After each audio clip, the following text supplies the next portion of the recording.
KSG coaching के online platform पर आपका फिर से स्वागत है। आज हम मारवाड़ के इतिहास के पार्ट 15 में महाराजा अभय सिंह का महाराजा अभय सिंह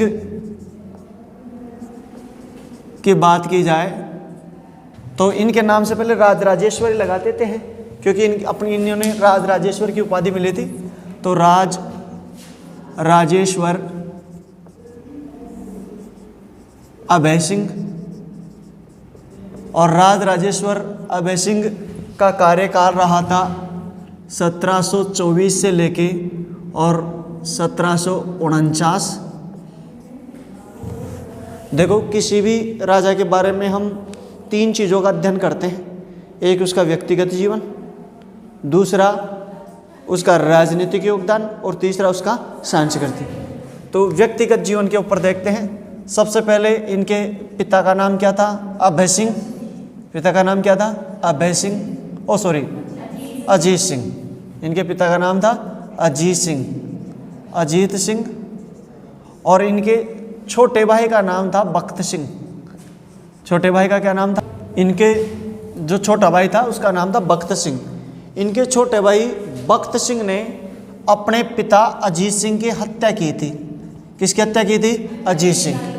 अब ये कहा जाता है कि इनकी हत्या के पीछे 2 आदमियों का हाथ था। एक तो अभय सिंह और दूसरा जयपुर का राजा सवाई जय सिंह। हत्या के पीछे किसका हाथ बताया जाता है? अब बड़े भाई का हाथ था। वो एक डायलॉग आता है, दूर बैठकर ताप रहा है आग लगाने वाला, मेरा देश जल रहा है कोई नहीं बुझाने वाला। इसने चढ़ा के अपने भाई को और फिर हत्या करवा दी। तो हत्या के पीछे एक तो अभय सिंह का हाथ बताया जाता है, अभय सिंह, और एक जयपुर वाले अपना सवाई जय सिंह। सवाई जय सिंह का ये खास ससुर था। ये तो आपको बता ही चुका। ये क्या लगता था? ससुर लगता था, क्योंकि इसकी लड़की का नाम था सूरज कंवर। कौन सी कंवर? सूरज कंवर। तो सूरज कंवर का विवाह किसके साथ किया था? सवाई जय सिंह के साथ। बात समझ आएगी? और ये इसका साला था। तो जब इन्होंने अपने छोटे साले को बैठाया, बख्त सिंह, और भी काफ़ी साले थे, लेकिन बख्त सिंह को बैठाया और बख्त सिंह ने अजीत सिंह की हत्या कर दी। ठीक, अजीत सिंह की हत्या कर दी। तो अगला राजा कौन बना? अभय सिंह। अभय सिंह 1724 में राजा बना। और इसकी जब ये राजा बना उस समय उसे उपाधि दी गई राज राजेश्वर। किसकी उपाधि दी गई? राज राजेश्वर। अब देखो, इससे पहले इनके पिता को उपाधि मिली थी राजेश्वर की। किसकी उपाधि मिली थी? और राजेश्वर की उपाधि किसने दी थी? फर्रुखशियर ने। किसने दी थी? और जबकि राज राजेश्वर की उपाधि दी थी मोहम्मद शाह रंगीला ने। किसने दी थी? मोहम्मद शाह रंगीला। राज राजेश्वर की उपाधि दी, ये राजा बन गया। ठीक, ये जो था वो बिल्कुल ये राज अभय सिंह जो था वो बिल्कुल आराम पसंद था, आराम पसंद आदमी, और कायर हृदय शासक कहते हैं इसको इतिहासकार। कायर हृदय शासक इनको कहा जाता है। इसके बारे में काफ़ी घटनाएं हैं, लेकिन मैं उतना तो नहीं बताऊंगा। जैसे अपने मंत्रियों को खुश करने के लिए इनको जो चाहते थे उनको जेल के अंदर डाल दिया था। इसके अलावा ये अपने सारे भाइयों का कत्ल कराना चाहता था, सिवाय बख्त सिंह को छोड़ के। बख्त सिंह को ये चाहता था, क्यों? क्योंकि बख्त सिंह की वजह से इसलिए इसको क्या मिला था? तख्त मिला था। बात समझ आ रहा है? तो बख्त सिंह को चाहता था, तो बख्त सिंह को इसने नागौर परगना दिया। छोटे भाई बख्त सिंह को कौन सा परगना दिया? नागौर। इसको नागौर परगना। ये छोटे भाई जो भी होते थे उनको नागौर परगना ही देते थे। भाई ये ठीक है, आप वहाँ पे रहो नागौर में। इसके भाइयों ने खूब उपद्रव किया, क्योंकि और भाइयों को मारना चाहता था, तो खूब उपद्रव करते रहते थे। कायर किस्म का आदमी था ये। इनके बारे में ये है इनका व्यक्तिगत जीवन। अब बात करते हैं इनका राजनीतिक योगदान। राजनीतिक योगदान की 2-3 घटनाएं इनके बारे में है जो आपको याद रखनी है। एक तो 28 अगस्त 1730 को एक घटना घटित हुई जिसे कहते हैं खेजड़ीली घटना। कौन सी घटना? खेजड़ीली। जोधपुर के पास में एक गांव है जिसका नाम है खेजड़ी गांव। खेजड़ीली गांव जोधपुर के पास में ही है। तो वहाँ पे खेजड़ी के काफ़ी वृक्ष थे। तो चूने को पकाना था, चूने को पकाने के लिए लकड़ी चाहिए थी। तो हरा भरा गाँव था। इसने कहा, बेसिक ने कहा कि इस गाँव में से जाके और लकड़ियाँ कटा लाओ। तो यहाँ से उसका जो दीवान था गिरधारी दास भंडारी, दीवान गिरधारी दास भंडारी अपने इस आदमियों को लेके और कटाने के लिए चला जाता है। और जब कटाने के लिए जाता है तो वहाँ पे एक महिला थी जिनका नाम था अमृताबाई बिश्नोई। अमृताबाई बिश्नोई पेड़ के आगे आ जाती है, बोली मैं इस पेड़ को नहीं काटने दूंगी। उसने कहा कि तू क्या करेगी? बोला कि वो पेड़ के चिपक जाती है कि मैं पेड़ के चिपक जाऊंगी, मरते मर जाऊंगी। गिरधारी दास भंडारी ने कहा लगा दो चरखा इसके भी। तो अमृताबाई बिश्नोई मर गई, और जब ये मरी तो इसके साथ भाग गया इसका पति, इनका नाम था रामो बिश्नोई। रामो बिश्नोई को भी इन्होंने काट दिया, सल्टा दिया। फिर उसके बाद में उनकी 2 मासूम बच्चियाँ आई, और 2 मासूम बच्चियाँ आई उनको भी उन्होंने सल्टा दिया। फिर गांव डाणी के आगे, फिर पूरा मोहल्ला आ गया, रिश्तेदार, और गांव का गांव उल्टने लग गया। और ऐसे कहते हैं कि इस घटना में 294 पुरुष और गुणंतर महिलाएं शहीद हुई, और ये कुल मिला के 363 व्यक्तियों का योगदान माना जाता है, जो अब तक के इतिहास में कहीं देखने को नहीं मिलता कि महिला और पुरुष केवल पेड़ को कटने से बचाने के लिए। आज भी बिश्नोई धर्म में ये माना जाता है शीश साँटे रूख बचे तो भी सस्तो जान। शीश साँटे, शीश कहते हैं सर, शीश साँटे रूख बचे, रूख रहे, रूख कहते हैं पेड़ को। अगर सिर के बदले में रूख को तुमने पेड़ को बचा लिया तो भी सस्तो जानता है, मतलब फायदे का सौदा कर लिया तुमने। किसका सौदा करा लिया? फायदे। सर कटा दो, पेड़ नहीं कटना चाहिए। तो आज भी बिश्नोई धर्म का ये बहुत ही मूल प्रसिद्ध नारा था। जम्बो जी की एक पराकाष्ठा वहाँ पे आती थी, देखने को मिली। सत्याग्रह का जो प्रकार था, जब उन्होंने देखा 363 आदमी शहीद हो गए, ऐसे खून की नदियाँ बहने लग गई, तो एकदम वो छटपटा गए, उनकी आत्मा चित्कार गई, और उन्होंने पेड़ काटने का आदेश वापस लिया। आज भी विश्व का एकमात्र वृक्ष मेला खेजड़ी गांव में बढ़ता है। विश्व का एकमात्र वृक्ष मेला कहाँ बढ़ता है? खेजड़ी गांव में। कहाँ है? जोधपुर, खेजड़ी गांव, जोधपुर। और ये कब बढ़ता है? भाद्रपद शुक्ल दशमी, और भाद्रपद शुक्ल दशमी को कहते हैं तेजा दशमी। कौन सी दशमी? तेजा दशमी को इनका मेला बढ़ता है, यह आपको याद रखना। और 1994 से अमृता देवी पुरस्कार भी देना शुरू कर दिया है। अमृता देवी पुरस्कार, इसका भी क्वेश्चन कई बार पूछा जाता है। और जो पहला मिला था वो गंगाराम बिश्नोई को मिला था 1994 में। किसको मिला था? गंगाराम बिश्नोई। अभी वर्तमान में 2-3 साल से तो नहीं मिला, अभी देख लेना लेटेस्ट किसको मिला है 1994 में, यह आप देख लेना पहला पुरस्कार। अब आ जाओ वापस। तो ये पहली घटना राजनीतिक जीवन की, ये सबसे बड़ी भूल मानी जाती है इनके ऊपर, ठीक। दूसरी इनके जीवन की घटना हुई थी, एक घटना तो ये राजनीतिक, दूसरी हुई थी 17 जुलाई 1734, 17 एकम 17, 17 दूनी 34। ये हुआ था हुरडा सम्मेलन। कौन सा सम्मेलन? हुरडा सम्मेलन। में पिछले एपिसोड में भी शायद 8वें या 9वें एपिसोड में दिखा चुका। ये हुआ था भीलवाड़ा में। कौन से वाड़ा में? भीलवाड़ा, मेवाड़ में पड़ता है। तो वहाँ पे एक सम्मेलन हुआ था। क्यों हुआ था? मराठों के आतंक को रोकने के लिए, मराठों के आतंक को रोकने के लिए। कौन उपस्थित हुए थे? राजस्थान के 9 राजा उपस्थित हुए। कितने राजा उपस्थित हुए? राजस्थान के 9 राजा, 9 शासक उपस्थित हुए थे। मैंने उसमें सारी डिटेल से लिखाया। और 9 शासक जब उपस्थित हुए तो अब इसमें लड़ाई चल गई। किस बात को लेकर? अध्यक्ष पद को लेकर विवाद हुआ। तो क्या हुआ? क्या हुआ? अध्यक्ष पद को लेकर विवाद हुआ। अध्यक्ष पद का विवाद किस किस के बीच में हुआ?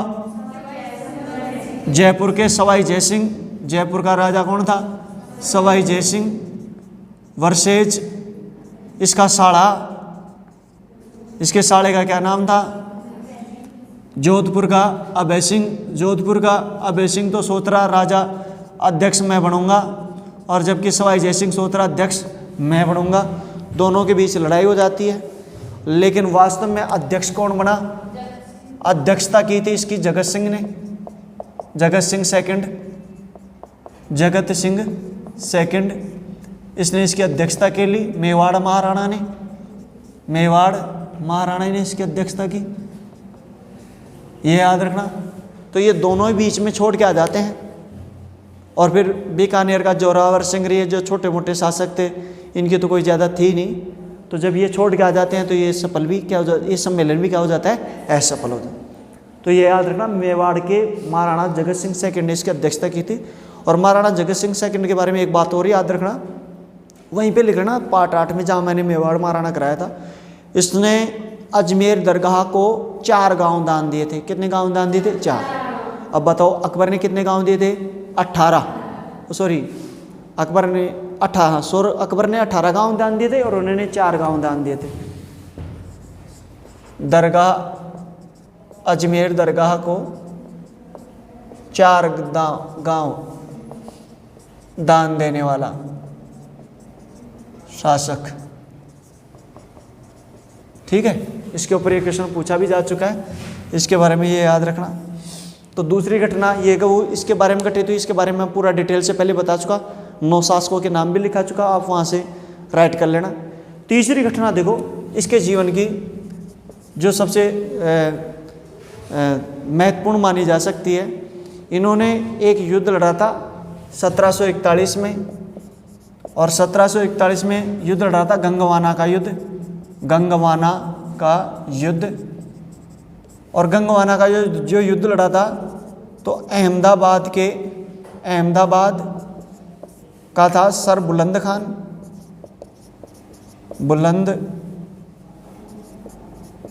खान।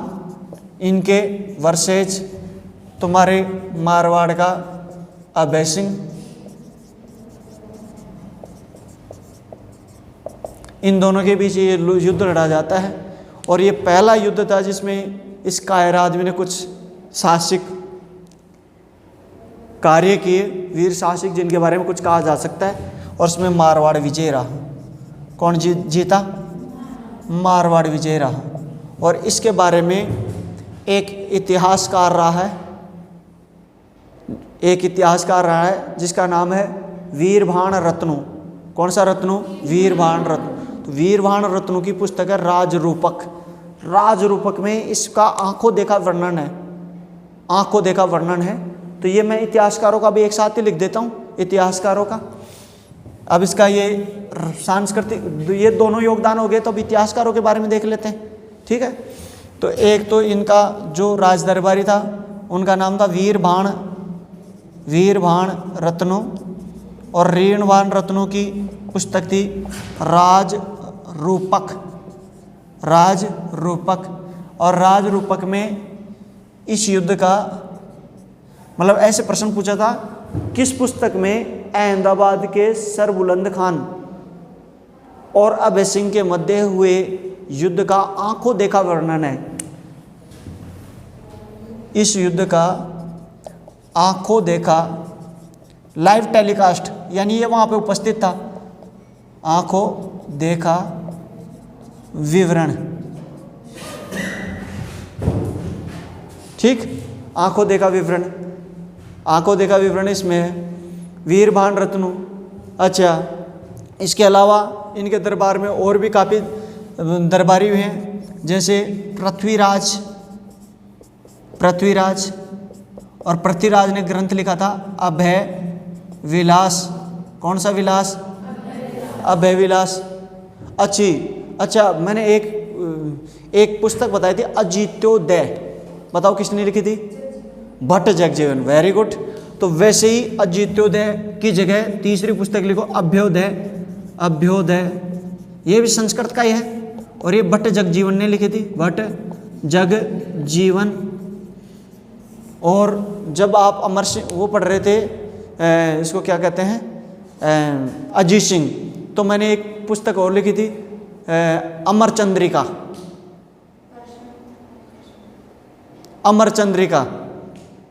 बताओ, देख के बताओ, अमर चंद्रिका ग्रंथ किसने लिखा था? कल ही लिखाया था मैंने,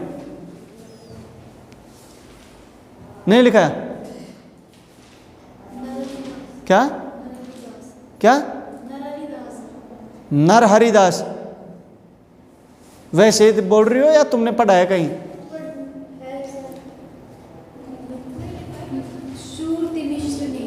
सूरती मिश्र ने। अब बताओ तुम्हारे साथ क्या किया जाए? हैं? सूरती मिश्र, सूरती मिश्र ने लिखा था, जिनके गुरु का नाम था गंगेश, जो काव्य गुरु थे, पढ़ लिए। सूरती मिश्र ने अमर चंद्रिका इसके समय लिखा था। किसके समय लिखा था? अभय सिंह के समय। जसवंत सिंह के समय तो लेखक था वो, उसकी पहली पुस्तक है, वो नाम लिखा दिया मैंने, जबकि ये इसके समय लिखी गई थी अमर चंद्रिका। ठीक है। अच्छा, एक और लेखक था करणीदान। अमर चंद्रिका क्या है? अमर चंद्रिका जो अपना बिहारी सत्सई है ना, बिहारी जी के 702 हैं, बिहारी सत्सई की टीका है, कोष्टक में लिखना बिहारी सत्सई की टीका, बिहारी सत्सई पर टीका, है ना। अच्छा, वीरभान रत्नु और करणीदान की 2 पुस्तकें हैं, ये कई बार पूछी जा चुकी, इनको लिख लेना। एक का नाम है सूरज प्रकाश और एक और पुस्तक है उनकी विरुद्ध श्रृंगार।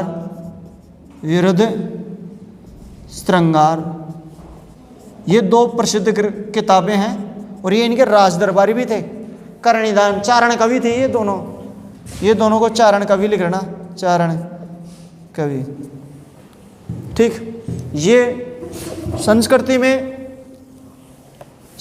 में और थोड़ा सा आगे चले तो एक तो इनके किताबों राज दरबारियों का नाम बता दिया। इसके अलावा राज दरबारियों के अलावा इन्होंने क्या किया, एक तो फतेहपोल का निर्माण कराया, फतेहपोल दरवाजा अहमदाबाद विजय की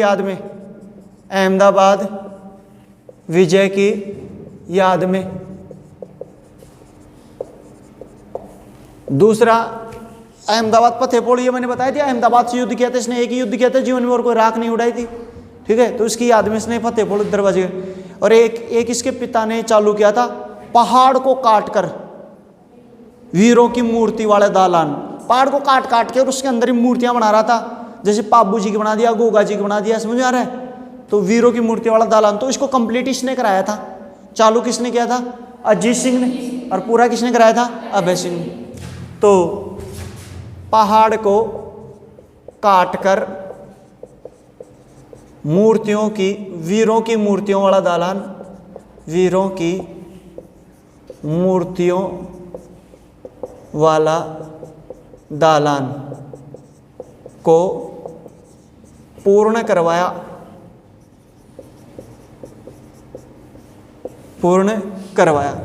ठीक है, तो ये तो हो गया तुम्हारा कौन? अभय सिंह।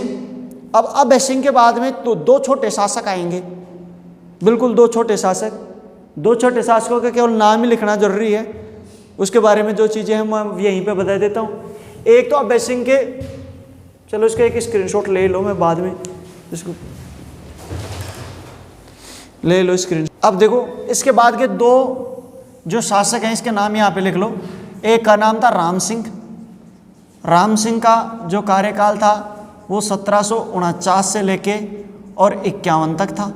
और राम सिंह के बाद में बनता है बख्त सिंह, और बख्त सिंह का कार्यकाल था 1751 से लेके और 1752, ये 1 साल रहा। राम सिंह तो अभय सिंह का पुत्र था, ये तो अभय सिंह का क्या था? पुत्र था, अभय सिंह का पुत्र।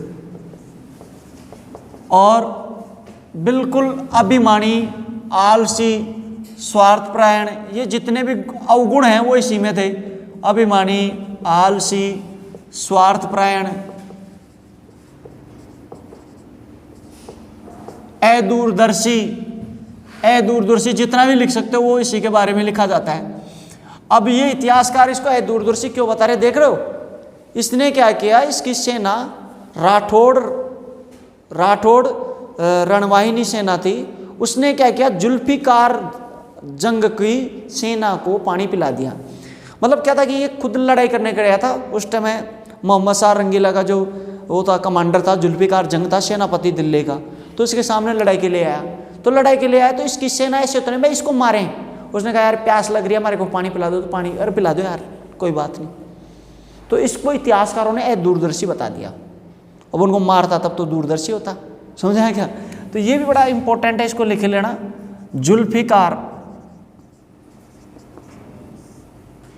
जंग की सेना, कोष्ठक में लिखना दुश्मन को रण क्षेत्र में राठौड़ वाहिनी सेना ने, राठौड़ वाहिनी ये दो होते हैं, एक तो हरावड़ एक चंद्रावड़, तो पीछे वाले चंद्रावड़ की बात करें, राठौड़ वाहिनी ने पानी पिलाकर दूरदर्शिता का परिचय दिया। दूरदर्शिता का क्या दिया, परिचय दिया, परिचय। एक तो ये, और दूसरा ये कि इसके चाचा बख्त सिंह थे नागौर वाले, तो इसके चाचा ने मिलके और उसको हटा दिया और खुद राजा बन गया। चाचा बख्त सिंह ने सामंतों के सहयोग से हटाया।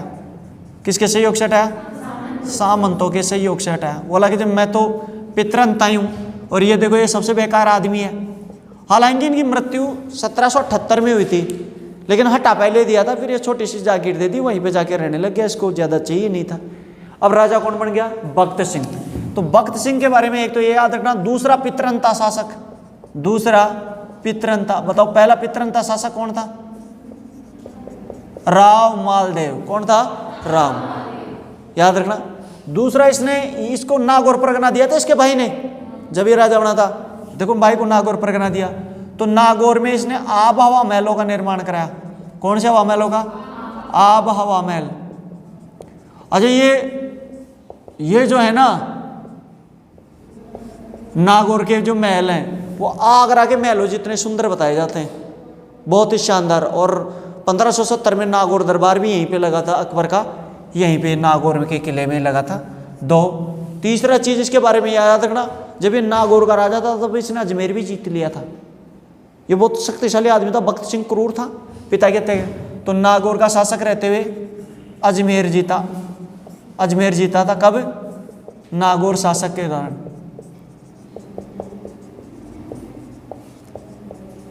ठीक है, तो इसके बारे में ये 2-3 चीजें बस ये याद रखना। ये छोटे छोटे 2 शासक हैं, एक बख्त सिंह और एक राम सिंह। इन 2 को भी यहीं पे लिख लो, इनके नीचे लिख लेना। ठीक है, ले लो स्क्रीनशॉट।